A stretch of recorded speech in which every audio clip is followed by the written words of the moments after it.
수업 의도, 총체적 언어학습으로 그림과 글을 읽고 책 한 권을 깊이 있게 제대로 읽을 수 있도록 도와주고자 합니다.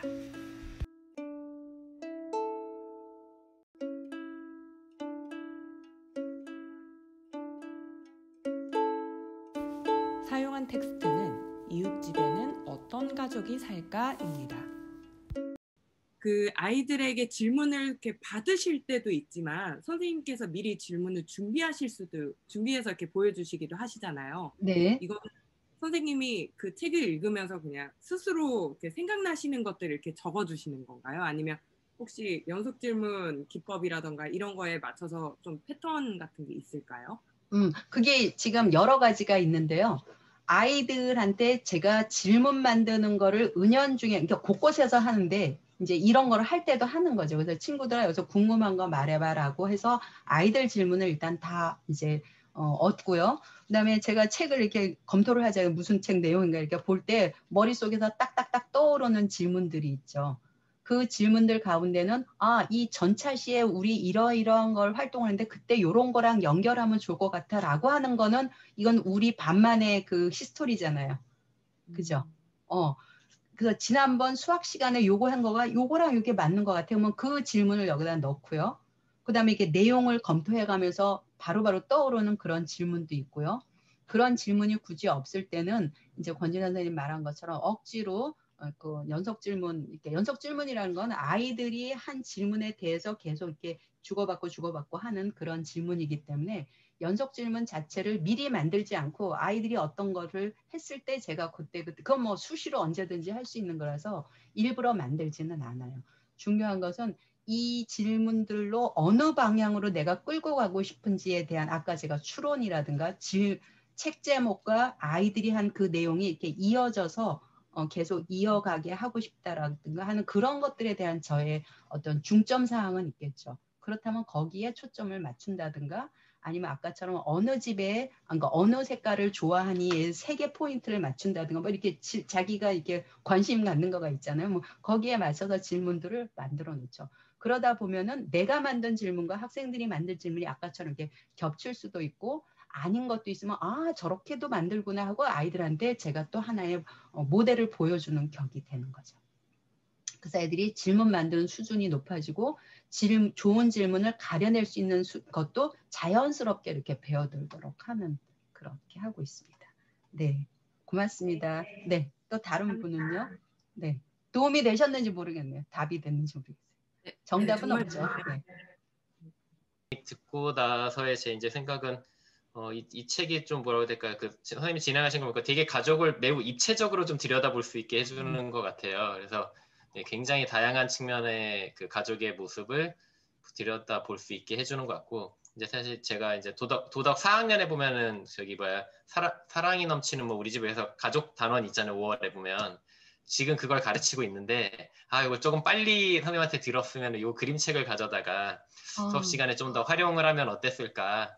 그 교육과정과 연결지어서 그런 좀 아쉬움이 들고요. 지금 박윤만 선생님이 늦지 않은 거가 도덕과에서 1, 2, 3단원하고 한 학기 끝에 자유단원이 있잖아요. 여태까지 했던 걸 종합해서 그때 이 활동을 하면은 괜찮을 것 같아요. 네. 네. 좋네요. 그 단원 끝나고 이렇게 할 수 있는 그 여지가 있는 것 같아요. 네, 우리가 만들어가는 도덕 수업에서. 네네, 맞아요. 그런 거. 혜진쌤, 그 마지막 항상 그 우리가 만들어가는 단원이 항상 있잖아요. 네네. 그 단원은 선생님 도덕하실 때 주로 어떻게 하세요? 저는 그러니까 교육과정의 성취 기준은 일단은 달성을 해야 되니까 저는 여태까지 했던 것 중에서 더 심화하는 걸로 해요. 저는 지금 요즘 어떻게 하냐면은 그걸 이제 개념이라든가 아이들이 일상에서 그런 거를 어떻게 접하고 있는지를 1시간 하고 토론을 1시간 하고 그다음에 좀 더 깊이 있게 나가고 그림책을 읽어주면서 마무리를 해요. 그림책을 먼저 읽어주고 토론할 수도 있고요. 그림책은 한 단원이 끝날 때마다 읽어줘요. 단원과 관련된 그림책으로 하고 네.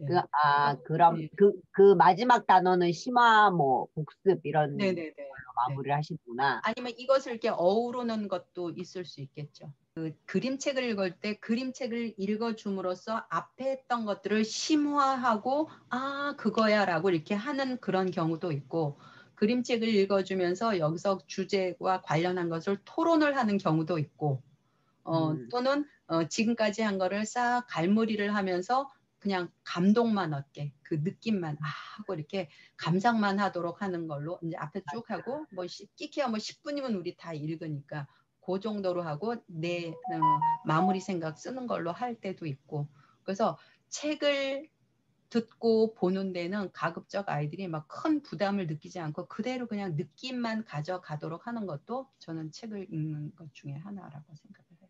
그리고 지금 도독을 하는데 도독 1단원, 2단원, 3단원이 다 이렇게 꿰어져 있거든요. 저는 그게. 그래서 전체 1학기가 하나의 프로젝트가 이렇게 끝나는 걸로. 그리고 그것이 모아져서 1년 동안의 도독이 쭉 이어지게 이렇게 하고 있거든요. 그럼 언제나 늘 그렇게 해야 되겠지만 아무튼 그런 식으로 하고 있습니다. 그리고 이제 요즘 들어서는 어쩌면 쉬쉬하고 있을 수 있고 지역에 따라서는 그게 좀 이렇게 차이가 날 수도 있다라고 생각하는데 굉장히 다양한 가족 형태가 있는 거잖아요. 그럼에도 불구하고 우리는 이게 꼭 그 뭐지 이게 제일 앞에 있는 맞벌이 가족 정도쯤 맞벌이가 아니면 외벌이라도 이렇게 그런 이렇게 그 무슨 핵가족 옛날에는 핵가족이라고 했잖아요. 그런 것이 마치 정상 가족인 것처럼 하는 그런 의식 때문에 그렇지 않은 가족들은 비정상적으로 바라보는 시각들이 있거든요. 그래서 암암리에 그런 거를 가리고 싶고 쉬쉬하고 감추고 싶고 그런 사람들을 이렇게 좀 얕잡아 보는 그런 인식들이 있는데 그런 것들을 없애주는 책이기도 하거든요. 우리는 다 다문화인 거죠. 외국에서 들어온 사람만이 다문화가 아니라 우리는 가족마다 다 다문화예요. 그래서 너가 우리 집에 와서 살면 우리 집 문화가 달라. 내가 니네 집에 가면 마찬가지일 거야. 그래서 우리는 누구나 다 다문화야. 여러 가지 문화고 가족마다 다 다른 문화를 가지고 있어. 라고 하는 그런 어떤 그 뭐랄까 편견 이런 것들을 깨주는 것이 매우 중요하다라는 생각이 들어요.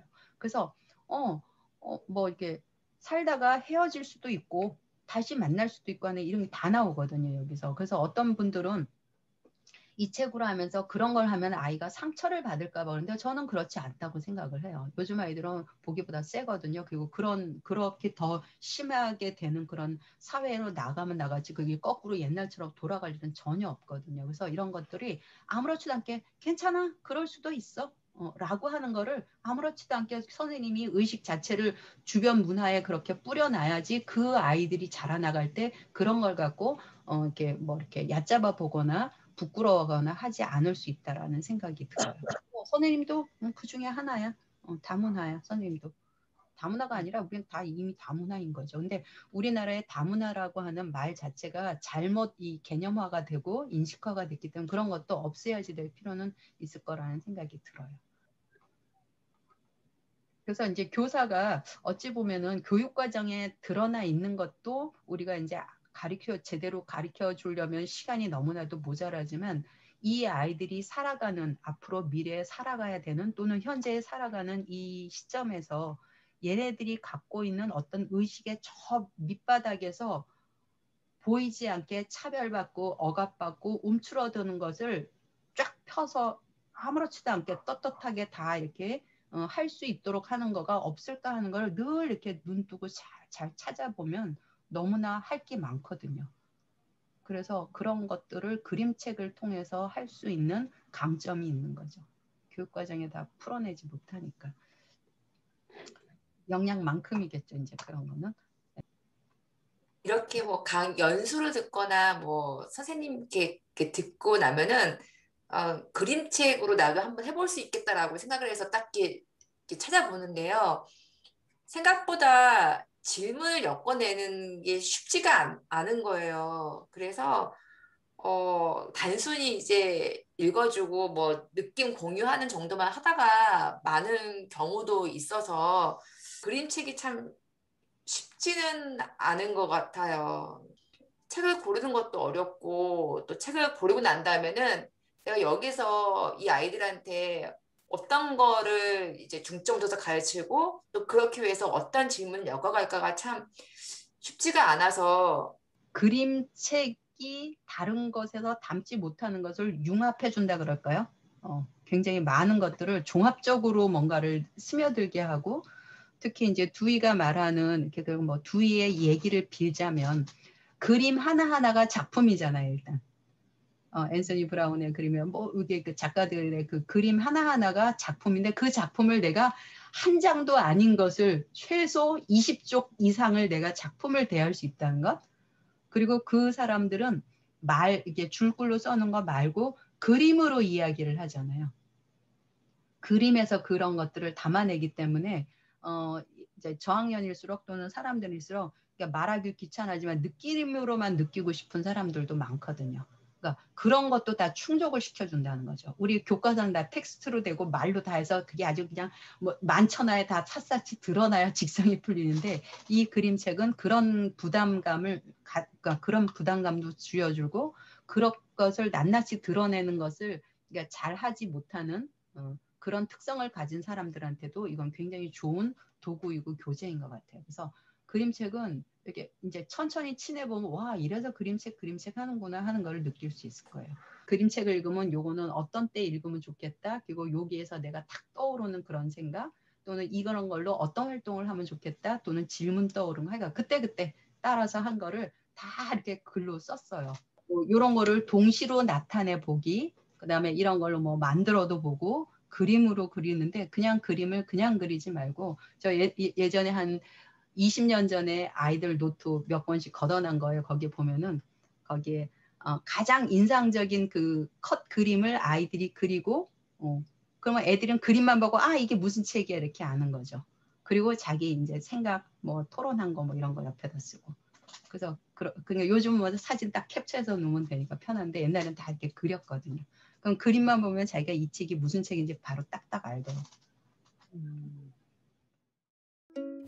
본 영상은 책 토론으로 다지는 한 학기 한 권 읽기를 바탕으로 만들어졌습니다. 궁금한 점은 카카오톡 오픈 채팅 토론으로 다지는 한 학기 한 권 읽기를 검색해주세요.